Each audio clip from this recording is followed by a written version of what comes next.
ಸಾರ್ವಜನಿಕರ ಸೇವೆ ಮತ್ತು ಸಮಸ್ಯೆಗಳ ತ್ವರಿತ ಪರಿಹಾರದ ಉದ್ದೇಶದಿಂದ ತ್ವರಿತ ಸೇವಾ ಅಭಿಯಾನವನ್ನು ತುಮಕೂರಿನ ಮಹಾನಗರ ಪಾಲಿಕೆಯ ಆಯುಕ್ತರಾದ ಅಶ್ವಿಜಾ ಬಿವಿ ರವರು ಆರಂಭಿಸಿದ್ದಾರೆ.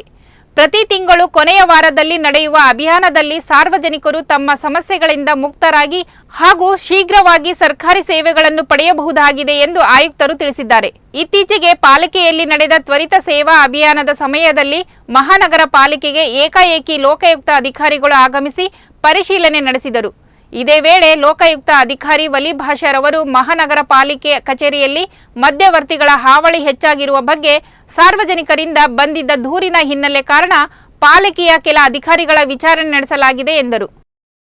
ಇಂಡಸ್ಮೆಂಟ್ ಕೊಡಬೇಕಾಗಿದೆ, ಇಂಡಸ್ಮೆಂಟ್ ಕೊಟ್ಟಿದ್ದೀವಿ, ಸರ್ವೆ ಮಾಡಿಸೋದೆಲ್ಲ ಮಾಡಿಸಿ. ಸೊ ಓವರಾಲ್ ನಾವು 700 ಅಪ್ಲಿಕೇಶನ್ಸ್ ಕ್ಲಿಯರ್ ಮಾಡಿದ್ದೀವಿ ಲಾಸ್ಟ್ ಟೈಮ್ ಬಂದಿರೋದು. ಅದೇ ರೀತಿ ಇದು ಎರಡನೇ ಬಾರಿ ಮೊನ್ನೆ ಶುಕ್ರವಾರ ಇಟ್ಟಾಗ ಅರೌಂಡ್ 476 ಅಪ್ಲಿಕೇಶನ್ಸ್ ಬಂದಿದೆ. ಸೊ ಫಸ್ಟ್ ಟೈಮ್ ಕಂಪೇರ್ ಮಾಡಿದ್ರೆ ಕಡಿಮೆ ಬಂದಿದೆ.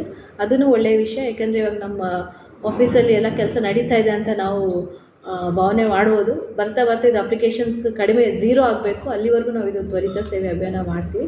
ಸೊ ಈ 476 ಅಪ್ಲಿಕೇಶನ್ಸಲ್ಲಿ 220 ಅಪ್ಲಿಕೇಶನ್ಸ್ ಆನ್ ಸ್ಪಾಟ್ ಡಿಸ್ಪೋಸಲ್ ಮಾಡಿದ್ದೀವಿ.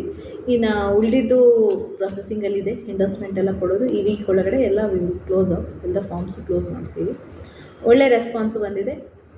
ಈ ಸರಿನೂ ಜನರು ಖುಷಿಯಾಗಿದ್ದಾರೆ.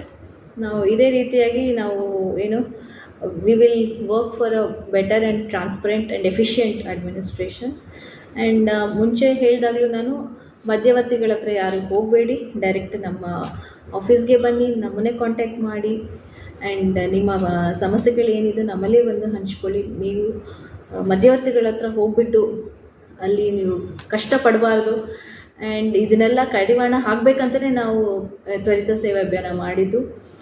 ಇದೇ ರೀತಿಯಾಗಿ ನಾವು ಬೇರೆ ಸ್ಟೆಪ್ಸನ್ನು ತೊಗೊಳ್ತಾ ಇದ್ದೀವಿ. ಇವಾಗ ಆಫೀಸಲ್ಲಿ ನಮ್ಮ ಕಾಂಟ್ಯಾಕ್ಟ್ ನಂಬರ್ಸು ಎಲ್ಲನೂ ಕಡೆ ಹಾಕ್ತಾಯಿದ್ದೀವಿ.